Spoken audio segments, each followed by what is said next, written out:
High court کا bench بننے کی وجہ سے کچھ زیادہ ہو گئی ہے، تو اس لیے یقینی طور پہ ججز کا وہاں رہنا جمود کی صورت بن جاتا ہے، جبکہ باقی جو ہائی کورٹس ہیں ان کے مختلف بینچز ہیں، وہاں پہ ججز کو ٹرانسفر کر دیا گاٹ جاتا اٹ تھا۔ سر. ہاں جی، تو اس میں ٹرانسفر کی کوئی بالکل ہوتا ٹھیک نہیں سر، ہے اگر کوئی آپ ایسی اجازت دیں تو ذرا ہاں جی پلیز بالکل ٹھیک سر، اگر آپ اجازت دیں تو دوسرے مہمانوں کو بھی گفتگو میں شامل کریں. Welcome back to you. Ji Jafri صاحب، آپ نے سنی بات پاشا صاحب کی، آپ اتفاق کریں گے کہ شاید یہ جمود کی صورتحال اسلام آباد ہائی کورٹ کے حوالے سے اس کا خدشہ تھا، جو کہ آف کورس ان امینڈمنٹ سے ایڈریس ہو گیا ہے؟ دیکھیں جی، 6 ہائی کورٹ کے ججز نے، اسی اسلام آباد ہائی کورٹ کے ججز نے جن میں سے 3 آج چاپنگ بلاک پہ تھے، انہوں نے ایک خط لکھا کہ ہمارے کام کے اندر ایگزیکیوٹیو مداخلت کرتی ہے. ایگزیکیوٹیو جو ہے وہ، میں اس لیے کہہ رہا ہوں اس لیے کہ ہم اس وقت ٹی وی پہ ایئر ہونے کی کوشش کریں گے. اس ایگزیکٹو کی مداخلت کے حوالے سے ہم نے اپنے چیف جسٹس کو بتایا ہے. ہمارا چیف جسٹس جو ہے وہ کچھ نہیں کر رہا، لہٰذا آپ کچھ کریں. سپریم جوڈیشل کونسل کو لکھا. ایک چیف جسٹس نے اس بال کو حکومت کی کورٹ میں واپس پھینکنے کی کوشش کی.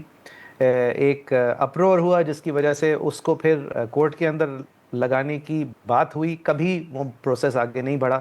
جو 1-2 دن تھے جس کے اندر حکومت کو لگ رہا تھا کہ یہ بال اب ہمارے پاس آئے گی، جب قاضی فائز صاحب نے کہا تھا کہ آپ کمیشن بنائیں، تو اس وقت کے لا منسٹر جو آج بھی لا منسٹر ہیں، انہوں نے باقاعدہ دھمکی آمیز طریقے سے کہا تھا ہم یہ بھی دیکھیں گے کہ ان کے پیچھے کون لوگ ہیں. یعنی اس وقت سے 2024 سے سزا کی نیت جو ہے وہ عیاں تھی، اور یہ عیاں تھی کہ ہم ان لوگوں کو، اور یہ اس اعلان سے پہلے سے یہ کشمکش جاری تھی کہ یہ چہمگوئیاں ہو رہی تھیں کہ یہ ججز جو ہیں، یہ جو اطہر من اللہ صاحب نے آزاد مند ججز جو ہیں پورے ملک میں سے ڈھونڈ کے لائے ہیں، یہ ہمارے جو اہداف ہیں ان کو پورے ہونے کے اندر رکاوٹ ثابت ہوتے ہیں. یہ اپنی ضرورت سے زیادہ آزادی کا اظہار کر رہے ہیں. یہ executive capture of the state کے اندر ایک ایسی رکاوٹ ہیں جس کے حوالے سے کچھ کرنا پڑے گا. ان ججز کے خلاف ذاتی طور پہ سلینڈر کیمپینز ہوئیں. ان میں سے ایک جو اب ان کے ساتھ نہیں ہیں، جو اب اچھے ہو گئے ہیں ریاست کے لیے، ان کے والدین کو ان کے گھر کے سامنے لا کے ان کے والد کو کھڑا کر دیا ایک دوسرے پروونس سے. یہ ساری ان کے اپنا کہنا ہے، یہ میں اپنی طرف سے نہیں کہہ رہا. ایک جج صاحب کی فیملی کی تصاویریں جو ہیں وہ شائع کی، یہ کہتے ہوئے کہ شاید وہ کسی اور ملک کے ایجنٹ ہیں، ذاتی ان کی انفارمیشن لیک کی گئی.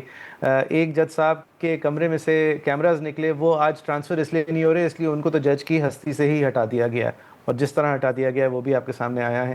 یہ سب کچھ ہوا، اور آج ایک ٹرانسفر کے عذر پر، جس ٹرانسفر کے اندر بابا ستار صاحب کی حد تک کم از کم نہ جج راضی، نہ وہ ہائی کورٹ کا چیف جسٹس راضی جس کے پاس ان کو ٹرانسفر کیا جا رہا ہے، اور بغیر کسی وجہ کے، بغیر کسی ریزن کے آپ نے ان کو ٹرانسفر جو ہے ان کا آپ نے صادر فرما دیا حکم.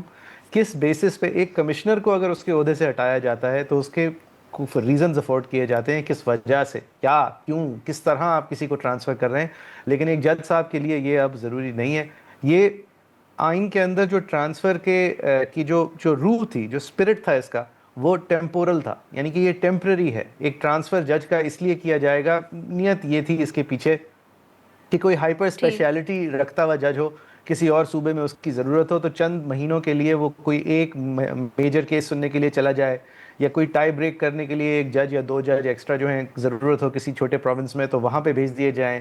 اس عمل کو میوٹیٹ کر کے، توڑ مروڑ کے، یہ 27ویں ترمیم 26ویں ترمیم کے ذریعے اس میں سے جج کی کنسنٹ نکالی گئی، اور اس کنسنٹ کے ہٹانے کے بعد آج جو ہمیں اس کا صلہ ملا ہے وہ یہ ہے کہ سزا کے طور پہ ایک جج کو ٹرانسفر کیا جا رہا ہے، جو کہ جن جج صاحبان کے خلاف آپ آرٹیکل 209 کی کارروائی نہیں کر پاتے کیونکہ وہ پبلکلی اپنے آپ کو ڈیفینڈ کرتے، اور اس طرح کے مفلوج ماحول میں بھی آپ کے لیے وہ بہت زیادہ امبیرسنگ ہو جاتا، تو آپ نے سوچا کہ ان کو ٹرانسفر کر کے کہیں اور پارٹ کر دیا جائے.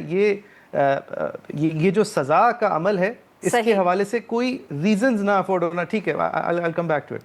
جی ناظرین، یہاں پہ لیتے ہیں ہم ایک چھوٹی سی بریک.